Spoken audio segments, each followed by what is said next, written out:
27 رجب جو ہے وہ معراج کی مناسبت نہیں ہے، بلکہ یہ مناسبت ہے وحی کے نازل ہونے کی مناسبت ہے، کہ جب سب سے پہلے جو ہے وہ حضرت جبرائیل علیہ السلام وحی کے طور پر رسول خدا صلی اللہ علیہ وآلہ وسلم کے پاس تشریف لائے، اور اس دن کو ہم کیا کہتے ہیں کہ رسول مبعوث برسالت ہوئے، کہ ان کو جو ہے وہ بھیجا گیا رسول کے طور پہ کہ اب وہ اپنی مشن کا کیا کریں، آغاز کریں۔ اگرچہ یہ بات ہمارے نزدیک واضح ہے کہ رسول اور امام جب پیدا ہوتے ہیں تو اسی وقت سے وہ معصوم ہوتے ہیں، اسی وقت سے وہ نبی اور امام ہوتے ہیں، لیکن جو ایک آغاز ہے، ایک جو سسٹم کا پریکٹیکل طور پہ آغاز ہے، اس کے لیے ظاہری بات ہے وہ جو 40 سال کی عمر ہے رسول خدا صلی اللہ علیہ وآلہ وسلم کی، اسی دن کیا ہے آغاز ہوئی۔ باقی ہماری جو جتنی بھی کتابیں ہیں، آپ کتب اربعہ میں چلے جائیں، الکافی میں چلے جائیں، وہاں پر یہ واضح روایات موجود ہیں کہ جو 27 رجب ہے یہ وہ پہلا دن ہے کہ جس دن جو ہے وہ رسول خدا صلی اللہ علیہ وآلہ وسلم کی وحی کا آغاز ہوا۔ الکافی کی 2 روایات میں آپ کے سامنے پیش کروں گا۔ ایک مرحوم کلینی نے جو ہے وہ اپنی سند سے امام صادق علیہ السلام سے روایت کی ہے کہ جس میں امام علیہ السلام نے فرمایا کہ یوم 27 من رجب نبئ فیہ رسول اللہ، کہ 27 رجب وہ دن ہے جس دن جو ہے وہ اللہ کے رسول کے اوپر جو ہے وہ نبوت نازل کی گئی، ان کو پیغام بیچا گیا۔ اور اسی طریقے سے شیخ کلینی علیہ الرحمہ نے اپنی سند کے ساتھ امام کاظم علیہ السلام سے بھی یہ روایت نقل کی ہے کہ جس میں امام کاظم علیہ السلام یہ فرماتے ہیں کہ بعث اللہ عز وجل محمدً رحمۃ للعالمین فی 27 من رجب، کہ 27 رجب کو جو ہے وہ اللہ نے اپنے جو ہے وہ حبیب جو محمد ہیں ان کو جو ہے وہ عالمین کے لیے رحمت بنا کر بھیجا۔ اسی طریقے سے شیخ صدوق علیہ الرحمہ نے من لا یعذر الفقیہ میں اور بہت سارے دیگر علماء نے بہت ساری روایات اہل بیت علیہ السلام سے نقل کی ہیں کہ جو 27 رجب ہے یہ جو دن ہے وہ وحی کے آغاز کے دن ہے، یہ جو دن ہے وہ رسول خدا صلی اللہ علیہ وآلہ وسلم کی بعثت کا آغاز ہو رہا ہے، وہ مبعوث برسالت ہو رہے ہیں، یہ وہ دن ہے۔ اب یہاں پہ جو ایک اور نظریہ آیا جاتا ہے اہل سنت کے ہاں کہ قرآن کا جو آغاز ہے وہ 27 رجب کو نہیں ہوا بلکہ وہ ماہ رمضان میں ہوا، اور اس کے لیے سورہ قدر جو ہے وہ قرآن مجید کی آیت پیش کی جاتی ہے کہ انا انزلناہ فی لیلۃ القدر، کہ ہم نے قرآن کو جو ہے وہ لیلۃ القدر میں کیا ہے نازل کیا۔ تو مفسرین نے اس بارے میں مختلف جواب دیے ہیں کہ جس میں سے ایک مختصر جواب یہ ہے کہ یہ جو کہا جا رہا ہے کہ ہم نے قرآن کو لیلۃ القدر میں نازل کیا، حالانکہ قرآن جو ہے وہ 23 سال میں 23 ایئرز میں کیا ہے نازل ہوا، تو یہ وہ قرآن کا نزول دفعی ہے کہ ایک ہی دفعہ میں قلب مصطفیٰ پہ کیا ہے قرآن کو نازل کر دیا گیا۔ پھر اس کے بعد آیات جو ہیں وہ قرآن مجید کی مختلف ہیں کہ جس میں جو ہے وہ سورہ بنی اسرائیل کی 106 نمبر آیت موجود ہے کہ وہ قرآن فرقناہ، اور قرآن کو ہم نے جدا جدا رکھا ہے لتقرأوا للناس، تاکہ آپ لوگوں کو جو ہے وہ یہ پڑھ کے سنائیں ٹھہر ٹھہر کے، وَنَزَّلْنَاهُ تَنزِيلًا، اور ہم نے اس کے بتدریج کیا نازل کی ہے۔ یعنی یہ آیت کہہ رہی ہے کہ قرآن کو ہم نے سٹیپ بائی سٹیپ تدریج کے ساتھ الگ الگ طور پہ نازل کیا ہے، اور سورہ جو قدر میں ہے وہ یہ کہہ رہی ہے کہ ہم نے قرآن کو ایک ہی دفعہ میں کیا ہے پورے کے پورے نازل کر دیا گیا۔ تو جو قرآن کا نزول دفعی ہے وہ ہو سکتا ہے کہ لیلۃ القدر میں ہو، وہ ماہ رمضان میں ہو، لیکن جو قرآن کا آغاز ہے کہ جس ترتیب سے رسول خدا کو کہا جاتا تھا کہ اب یہ والی آیت پڑھیں، اب یہ والی آیت نازل ہو رہی ہے، تو اس ترتیب کا جو آغاز ہے وہ 27 رجب کو کیا ہوا ہے، یہ وہ پہلا نقطہ تھا۔ دوسرا نقطہ کہ جب وحی کا آغاز ہوا اور یہ جو پہلی آیات نازل ہوئیں سورہ علق کی 5 جو آیات نازل ہوئیں، بسم اللہ الرحمن الرحیم اقرأ بسم ربک الذی خلق، اس آغاز کے بارے میں جو اہل سنت کے مصادر ہیں ان کی کتب ہیں، اس میں عجیب و غریب سی روایات پائی جاتی ہیں کہ جس کے اوپر رسول خدا صلی اللہ علیہ وآلہ وسلم کی شخصیت کے اوپر بھی اعتراض کیا بنتا ہے۔ کہ وہ روایت یوں ہے کہ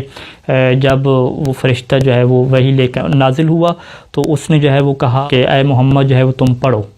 تو آگے سے پیغمبر اسلام نے کہا کہ میں تو نہیں پڑھ سکتا، میں تو پڑھا ہوا ہی نہیں ہوں۔ تو پھر کہتے ہیں کہ فرشتے نے جو ہے وہ پیغمبر اسلام کو پکڑا اور اتنا زیادہ ان کو دبایا کہ جو ان کی قوت برداشت سے بھی کیا باہر تھا۔ اسی طرح 3 دفعہ جو ہے وہ رسول خدا کو کہتا رہا کہ پڑھو، اور رسول خدا کہتے رہے کہ میں تو پڑھا ہوا بھی نہیں ہوں، اور وہ فرشتہ کیا انہیں تکلیف دیتا رہا، اذیت دیتا رہا۔ اور پھر جو ہے وہ اللہ کے رسول لرزتے ہوئے کانپتے ہوئے جناب خدیجہ کے پاس تشریف لائے، اور جناب خدیجہ نے جو ہے وہ ان کو حوصلہ افزائی دی ان کے، اور پھر جو ہے وہ اپنے چچا زاد بھائی جو ورقہ بن نوفل ہے ان کے پاس حضرت خدیجہ ان کو لے گئیں، اور تو ورقہ بن نوفل نے انہیں جا کے خبر دی کہ یہ جو ہے نا جو آپ کو اس طرح کہا جا رہا ہے کہ پڑھو، تو یہ وہ نبوت ہے، اور یہ جو فرشتہ جو نازل ہو رہا ہے یہ حضرت جبرائیل ہوں گے، اور وہ وہی لے کر کے آئے ہوں گے۔ تو یعنی ایک تعجب کی بات ہے کہ اللہ ایک ایسے شخص کو جو ہے وہ رسول بنا کے بھیج رہا ہے کہ جسے پتہ ہی نہیں چل رہا کہ میرے ساتھ کیا ہو رہا ہے، اور ان کے جو چچا زاد بھائی ہیں حضرت خدیجہ کے جو چچا بات وجہ ورقہ بن نوفل وہ جا کے انہیں سمجھا رہے ہیں، حضرت خدیجہ انہیں بتا رہی ہیں. تو بہرحال اس چیز کی ہمارے روایات اہل بیت علیہ السلام میں کیا نفی کی گئی ہے.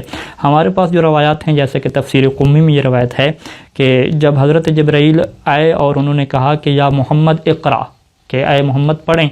تو آگے سے پیغمبر اسلام نے یہ نہیں فرمایا کہ میں پڑھا ہوا نہیں ہوں، بلکہ فرمایا کہ وما اقراؤ، کہ میں کیا پڑھوں، کہ یہ بتائیے کیا پڑھنا ہے. تو پھر حضرت جبرائیل نے فرمایا کہ اقرا بسم ربک الذی خلق، کہ اپنے اس رب کے نام سے پڑھیں کہ جس نے آپ کو پیدا کیا. پھر یہ جو روایت ہے امام محمد باقر علیہ السلام کی ہے کہ اس میں جو ہے وہ امام فرماتے ہیں یعنی خالق نورک الاقدم، کہ آپ کے نور کو پیدا کیا. پھر جو ہے وہ آپ کے نور سے جو ہے وہ علی علیہ السلام کو جو ہے وہ خلق فرمایا. اور پھر قرآن کی آیت نازل ہوئی کہ اقرا وربک الاکرم الذی علم بالقلم، یعنی علم علی ابن ابی طالب علیہ السلام، کہ اس رب کے نام سے پڑھیں کہ جس نے جو ہے وہ قلم کے ذریعے سے سکھایا، یعنی علی علیہ السلام کو سکھایا. اور علم الانسان ما لم یعلم، اور یعنی علم علی من الکتابۃ لک، اور علی علیہ السلام کو جو ہے وہ کتابت لکھنا سکھایا کہ علی علیہ السلام آپ کے لیے کیا ہے لکھیں گے اور کاتب کیا ہے وہی بنیں گے. اور اسی طریقے سے جو ہے وہ بحار الانوار میں اور دیگر کتب میں یہ روایت بھی موجود ہے کہ جب رسول خدا صلی اللہ علیہ وآلہ وسلم کے اوپر وحی نازل ہو گئی تو وہ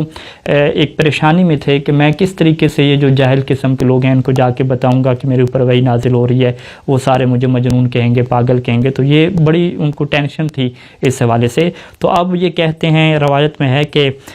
جب رسول خدا کی یہ جو دل کی تنگی تھی، دلی طور پہ تنگ ہو رہے تھے کہ اب میں کیسے بتاؤں گا، تو اللہ نے ان کے دل کو جو ہے وہ شرح صدر عطا فرمائی، ان کے دل میں اطمینان پیدا ہوا. وہ کس طرح سے پیدا ہوا؟ وہ اس طریقے سے کہ فَأَنْتَقَ الْجِبَالَ وَالصَّخُورَ وَالْمَدَرَ، کہ اللہ تعالیٰ نے جتنے پہاڑ تھے، جتنی چٹانیں تھیں، جتنی جو ہے وہ مٹی کے ڈھیلے تھے، سب کو جو ہے وہ قوت گویائی عطا کی. سب نے کیا بولنا شروع کر دیا. اور جیسے جیسے رسول خدا جو ہے وہ پہاڑ سے نازل ہو رہے تھے، ہر چیز جو ہے وہ رسول خدا کو یہ کہہ رہی تھی کہ السلام علیکہ یا محمد، السلام علیکہ یا ولی اللہ، السلام علیکہ یا رسول اللہ، اے اللہ کے رسول ہمارا سلام ہو. فإن اللہ عز وجل فضلک وجملک وزینک واکرمک، سارے مبارکبادیں دے رہے تھے کہ اے اللہ کے رسول آپ کو مبارک ہو، اللہ نے آپ کو فضیلت دی، اللہ نے آپ کو زینت دی، جمال بخشا. اور ایک کہہ لمبی روایت ہے.